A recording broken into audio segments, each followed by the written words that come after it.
Hello बच्चों, class 12th poetry section में आज आप थर्ड पोइट्री पढ़ रहे हो। Third poem on his blindness, अपने अंधेपन पर। जॉन मिल्टन इंग्लिश लिटरेचर के सबसे महान कवियों में से एक हैं, जिनकी लाइफ बिल्कुल साधारण थी। 44 साल की उम्र तक इन्होंने कुछ नहीं किया, कुछ ऐसा विशेष नहीं किया जिससे ये फेमस हो पाते। और 44 साल की उम्र में अकस्मात इनकी आंखों की रोशनी चली गई। They got blind in the age of 44 years only. Now he wanted to do something different to know that world. अब वो कुछ बहुत अलग करना चाहते थे, जिससे उनकी पहचान बने। He has a special talent of doing poetry. उनके अंदर एक बहुत विशेष गुण, जैसा कि सभी को भगवान ने कोई ना कोई गुण दे के भेजा, इसीलिए भगवान ने उन्हें एक स्पेशल क्वालिटी दे के भेजी थी ऑफ डूइंग पोइट्री, कविता करने की। वो सोचने लगते हैं कि मैं कैसे करूं। तो फिर उन्हें विचार आता है कि अपने एक साथी के साथ अपने काम को शुरुआत करते हैं। और उन्होंने 44 साल की उम्र के बाद जब उन्होंने पोइट्री लिखनी शुरू की, तो बहुत ग्रेट उन्होंने एक बहुत महान ग्रंथ था, ठीक है, वो लिख डाला। उस ग्रंथ का नाम था बेटा पैराडाइज लॉस्ट। ये दिख रहा होगा आपको, paradise lost and paradise regained. और ये दो ग्रंथों को लिखने के बाद ऑल ओवर वर्ल्ड में ही गॉट मोस्ट फेमस, बहुत ज़्यादा प्रसिद्ध हो गए अपने अंधेपन पर। तो जैसा उन्होंने महसूस किया वो पैराडाइज लॉस्ट में लिखा, और इसका बहुत थोड़ा सा भाग यहाँ पर है, ऑन हिज ब्लाइंडनेस, अपने अंधेपन पर।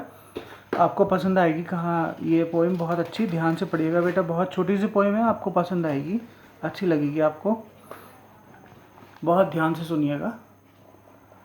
मैं थोड़ा लार्ज करता हूँ इसे।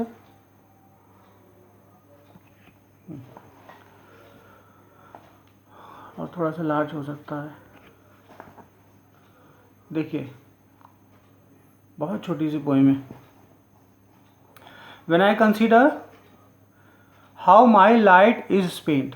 तो जॉन मिल्टन जब अंधे हो गए हैं, सुनिएगा बहुत ध्यान से, जॉन मिल्टन जब अंधे हो गए हैं तब वो ये शिकायत कर रहे हैं या क्या सोच रहे हैं। देखिए, when I consider how my light is spent, जब मैं समझा कि मैंने किस तरह से अपनी आंखों की रोशनी खो दी। Ere half my days, ere का मतलब है टाइम पीरियड, अपनी उम्र से भी आधी उम्र में, अपनी ज़िंदगी से भी अपनी उम्र से आधी उम्र में लोग 100 वर्षों का वरदान देते हैं ना, किसी को ब्लेस करते हैं 100 साल जियो। तो अगर इंसान की ज़िंदगी 100 साल है तो उससे आधी हुई 50 से भी कम में उनकी 44 साल की एज में उनकी ज़िंदगी में अंधेरा हो गया। अब ये सारा का सारा संसार बहुत बड़ा और अंधेरा हो गया उनके लिए। एंड दैट वन टैलेंट, और एक ही प्रतिभा थी मेरे अंदर, which is death to hide, जो मृत्यु तक मेरे साथ रहने वाली थी। वो प्रतिभा मेरे साथ मृत्यु तक रहने वाली थी। लॉज मी विद यूजलेस, जो अब मेरे अंदर बेकार पड़ी है, जो मेरे अंदर बेकार पड़ी है। दो माई सोल मोर वेंट, जो मेरी आत्मा को बार बार प्रेरित करती है। To serve therewith my maker, कि मैं अपने बनाने वाले की सेवा करूं, कि मैं अपने बनाने वाले की सेवा करूं। भगवान ने मुझे किस काम के लिए भेजा, उस काम को मुझे करना चाहिए, ठीक है। तो अपने बनाने वाले की सेवा करूं। माई ट्रू अकाउंट, मेरे सही लेखे जोखे उसे दूं। लेस्ट, लेस्ट मने बच्चों कहीं ऐसा ना हो, लेस्ट मने कहीं ऐसा ना हो। ही रिटर्निंग चाइल्ड, जब मैं उसके पास जाऊं तो वो मुझे डांटे और पूछे कि मैंने तो तुझे इंसान बना के भेजा, मैंने उसे तुझे कभी बना के भेजा, पर फिर भी तूने मेरी पूजा नहीं की, मेरी स्तुति नहीं की, मेरे गुणगान नहीं किया। God dot exit deliver light and need, ये 6 लाइनों में भगवान की स्तुति करना चाहता है, अपनी प्रतिभा दिखाना चाहता है। परंतु पता नहीं कैसे इस 7वीं लाइन में उसके अंदर थोड़ा सा अहंकार, थोड़ा सा भगवान के लिए गुस्सा आ गया। कि देखिए, इसका रस बिल्कुल अलग है इन 6 लाइनों से। Doth God exact deliver light in, कैसा भगवान है वो, कैसा परमपिता, मेरी आंखों की रोशनी लेने के बाद भी मुझसे दिन रात काम कराना चाहता है। तो ये मूर्खतापूर्ण प्रश्न उसने अपने मन में किया। देखिए, इस पे क्वेश्चन मार्क लगा हुआ है। कैसा भगवान है, मेरी आंखों की रोशनी ले ली, अब वो मुझसे दिन रात काम कराना चाहता है। आई फॉन्डली आस्क, मैं उससे मूर्खतावश पूछने वाला था, बट पेशेंस टू प्रिवेंट, मेरे धैर्य ने मुझे रोका, मेरे धैर्य मुझे रोकता है कि अरे कितना बड़ा अनर्थ करने जा रहे हो तुम ये भगवान से पूछ के कि भगवान तुम्हें काम करा रहा है। नहीं, तुम्हारा सोचना गलत है। वह धीरे से उत्तर देता है, दैट मर्मर सून रिप्लाइज, वह धीरे से उत्तर देता है, गॉड डॉट नॉट नीड, भगवान को जरूरत नहीं है मनुष्य की, भगवान को मनुष्य की जरूरत नहीं है अपनी सेवा के लिए, अपने कामों के लिए। इधर मेंस वर्क और हिज ओन गिफ्ट, ना तो आदमी के काम की और ना ही उसे उसके दिए हुए उपहार की, उसके दिए हुए उपहार की। सोचिए तो सही, आपके पास जो कुछ है वो किसने दिया है? वो किसी न किसी तरीके से ऊपर वाले ने ही हमें दिया है, जो हम भगवान को चढ़ाते हैं। आप सोचिए, आप मंदिर जाते हैं, प्रसाद चढ़ाते हैं, या आप न्याज दिलाते हैं मस्जिद में जाके, तो भगवान उसमें से कितना प्रसाद ले लेते हैं, कितने फूल ले लेते हैं आपके कितने लड्डू, कितनी बर्फी ले लेते हैं, कितने फ्रूट्स ले लेते हैं? कुछ नहीं। भगवान कुछ नहीं, क्योंकि उसने हमें दे दिया और हम उसे ही वापस करेंगे, तो उसमें उसका कोई अर्थ नहीं, वो नहीं ले सकता। उसने हमें दिया है यूज़ करने को और हम उसे वापस कर रहे हैं, पर फिर भी हम उसे कुछ दे सकते हैं।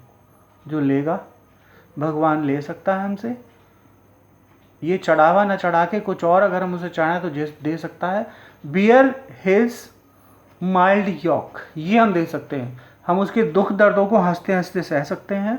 हम उसे अपने आंसू दे सकते हैं, हम उसे अपना प्रेम दे सकते हैं, हम उसके प्रति धन्यवाद प्रकट कर सकते हैं। यही उसके लिए सबसे बड़े तोहफे होते हैं, जो किसी धन धान्य से नहीं खरीदे जा सकते।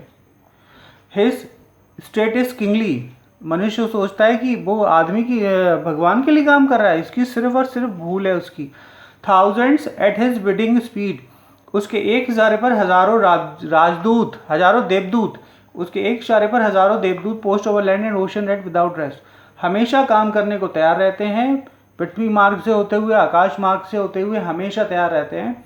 And they also serve who only stand and wait, और जो भगवान उनकी भी सुनता है जो अपनी बारी की प्रतीक्षा करते हैं, अपनी लाइन में लगे हुए अपनी बारी की प्रतीक्षा करते हैं। वो लाइन तोड़ के आगे नहीं जाते कि हमारा अपना लगा हुआ है उसके पीछे लग जाए भगवान के दर्शन करना। भगवान के दर्शन करना कोई काम नहीं है, आप मत कीजिए। पर अगर भगवान के दर्शन जाना चाहते हैं तो एक सिस्टम बनाइए, सिस्टम से कीजिए, क्योंकि भगवान देख तो ले आप पीछे वाले दरवाजे से आएंगे, भगवान तो आपको आगे से देख रहा है। तो ज़रूरी नहीं कि आप उस तरीके से ही भगवान की पूजा एक काम से निपटाएं। तो इस तरह से ये बहुत प्यारी सी पोइम फिनिश हुई। एक बार आपको रिवाइज़ कराता हूँ, क्योंकि मुझे बहुत प्यारी पसंद है ये, तो मैं आपको करा रहा हूँ रिवाइज़। जब मैंने पाया कि किस तरह से मेरी आंखों की रोशनी जाती रही, इरा ऑफ माई डेज, मेरी उम्र से आधे से भी कम में, in this dark world and wide, ये सारा संसार मेरे लिए बहुत काला और अंधेरा हो चुका है। And that one talent which is dead to hide, और एक ही प्रतिभा मेरे अंदर थी जो मृत्यु तक मेरे साथ रहने वाली है। And lost me with useless, मेरे अंदर बेकार पड़ी है। दो माई सोल मोर बेंड, जो मेरी आत्मा को बार बार प्रेरित करती है। टू सब देव विद माइकर, कि मैं अपने बनाने वाले की सेवा करूँ। And present my true con, मैं सही उसे अपने सही लेके जो के दूँ। लेस्ट कहीं ऐसा ना ही रिटर्निंग चाइल्ड, जब मैं उसके पास जाऊँ, परमेश्वर के पास जाऊँ, तो मुझसे पूछेगा कि बताओ तुमने पृथ्वी पर जाकर क्या किया, तो मुझे शर्मिंदा होना पड़ेगा। God doth exact deliver light any, इसमें भगवान से प्रश्न पूछता है, मूर्खतापूर्ण पूछना चाहता है। Fondly ask but patience student, मेरा धैर्य मुझे रोकता है। दैट मर्मर सून रिप्लाइज, में धीरे से विनम्रता पूर्वक उत्तर देता है कि अरे भगवान से शिकायत कर रहे हो, तुम हो ही क्या भगवान से शिकायत, तुम हो ही कौन भगवान से शिकायत करने वाली। गॉड डॉट नॉट नीड, भगवान को तुम्हारी जरूरत नहीं है। तुम्हारे अंदर काबिलियत ही क्या है, तुम उड़ सकते हो उसके लिए, तुम उसके लिए मछलियों की तरह बहुत दूर तक तैर सकते हो क्या, तुम उसके लिए शेर चीता की जैसे दौड़ सकते हो, कुछ भी तो नहीं कर सकते उसके लिए। तो ना तो भगवान आदमी से काम कराना चाहता है, क्योंकि आदमी अक्षम है, और हिज ओन गिफ्ट, ना ही उसे अपने दिए हुए तोहफे वापस लेना चाहता है। सब कुछ भगवान ने दिया हमें भोजन दिया, हमें जल दिया, हमें हवा दी, अमूल्य चीज़ें मुफ्त हैं सारी, सब भगवान ने दी हमें। जो जीवन के लिए जिन चीज़ों में जीवन है वो अमूल्य है। सोचिए तो आग, पानी, हवा, ठीक है, ये सारी पृथ्वी, कितनी भी पृथ्वी पर घूमो आपकी, ये सब। Who best bear his mild yoke, जो उसके दिए हुए दर्दों को हंसते हंसते सहते रहते हैं, वही उसके सबसे अच्छे सेवक होते हैं, और हमें इस बात से प्रसन्न होना चाहिए। हिज स्टेट इज किंगली, उसकी अवस्था राजाओं जैसी, महाराजाओं जैसी है। Thousand at his bidding speed, हमसे देवदूत अच्छे हैं तो उसके लिए हजारों देवदूत लगे हैं उसकी सेवा में तत्पर, तो वो वो उनसे काम कराना चाहेगा या हमसे, ये सिर्फ हमारी भूल है। एंड पोस्ट ओवरलैंड एंड उदर्शन विदाउट रेस्ट, हमेशा उसके आदेश को मानकर काम करने को तैयार रहते हैं, किसी भी बाधा को पार करते हुए। भगवान उनकी भी सुनता है जो अपनी बारी की प्रतीक्षा करते हैं, अपनी लाइन में लगे हुए। ओके बच्चों, शायद इसके बाद मेरी वीडियो आपको नहीं मिल पाएगी क्योंकि ये सेशन यहाँ पे फिनिश हो रहा है। और इसके बाद जितना कुछ पढ़ा दिया 11th में वो उसका सबका आपका तैयार कर लीजिएगा, आपके पास वीडियो आ रही होगी, सब तैयार कर लीजिएगा और उसी से आपका पेपर होगा। तो पेपर 50 मार्क्स का होगा, ऑप्शनल होगा, तो आप अच्छे से तैयार कर लीजिएगा। तो परीक्षा के लिए आप सभी बच्चों को बहुत ढेरों शुभकामनाएं। ऑल द बेस्ट, बहुत अच्छे से एग्ज़ाम कीजिएगा पढ़ के। ओके बच्चों।